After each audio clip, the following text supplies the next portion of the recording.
नमस्कार साथियों, मैं धर्मेंद्र रघुवंशी आप सभी का बहुत बहुत स्वागत करता हूं। आज की इस वीडियो में मैं बात करने वाला हूं सीएम राइज स्कूलों में चयनित शिक्षकों की वेरिफिकेशन प्रक्रिया के बारे में। जी हां साथियों, बहुत से शिक्षक साथियों के प्रश्न थे कि सर क्या जो मेरिट सूचियाँ जारी हुई हैं सीएम राइज के लिए जिन शिक्षकों की, क्या उन सभी का वेरिफिकेशन कराया जाएगा। तो मैं यहाँ आपको बता दूँ, वर्तमान में 100 अकादमिक पदों के लिए चॉइस फिलिंग करने वाले सभी शिक्षक साथियों का वेरिफिकेशन जिला स्तर पर किया जा रहा है और उनका जो वेरिफिकेशन है वह आवेदन करते समय दर्शाई गई योग्यता के दस्तावेजों का किया जा रहा है। आवेदन करते समय उन्होंने जो योग्यताएं दर्शाई हैं उनका वेरिफिकेशन किया जा रहा है। वेरिफिकेशन करने के बाद संबंधित शिक्षक को मेरिट के आधार पर सीएम राइज स्कूलों में पदस्थापना दे दी जाएगी। उसी क्रम में मैं अकादमिक शिक्षकों के बारे में भी यहाँ पर साफ कर दूँ कि आवेदन करते समय हम लोगों ने जब चॉइस फिलिंग किया था या फॉर्म फिल किया था तो उसमें हमने अपनी योग्यताएं दर्शाई थी। मान लीजिए कोई शिक्षक साथी यदि सामाजिक विज्ञान से हैं तो उन्होंने सामाजिक विज्ञान को दर्शाया था, कोई शिक्षक साथी गणित से हैं तो उन्होंने गणित से आवेदन किया था। तो उसी क्रम में हमने आवेदन किया था और आवेदन हमने बेसिक तौर पर अपनी यूनिक आईडी फिल करके और संबंधित कॉलमों में योग्यता दर्शाकर कर दिया था।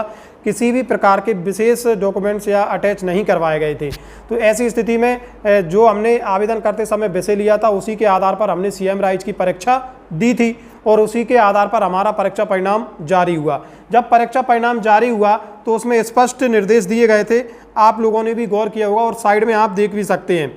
देखिए यहाँ पर ये जो अंडरलाइन मैंने किया हुआ है, प्रत्येक प्रकरण में शिक्षक के पास चयनित विषय में ही सेवा में नियुक्ति का आदेश होना चाहिए।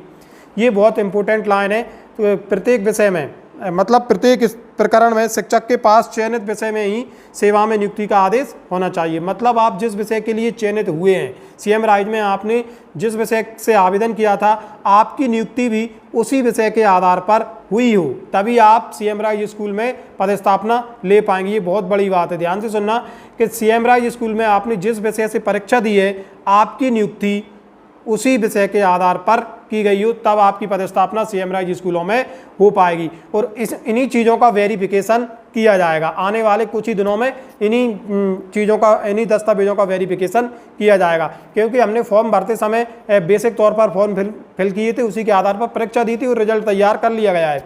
अब उसी के आधार पर इन दस्तावेजों का वेरिफिकेशन किया जाएगा। तो यहाँ पे यही है कि मान लीजिए आपने यदि सामाजिक विज्ञान से फॉर्म फिल किया था और आपकी पदस्थापना किसी अन्य विषय पर है तो फिर आप सीएम राइज स्कूल में पदस्थापना नहीं ले पाएंगे।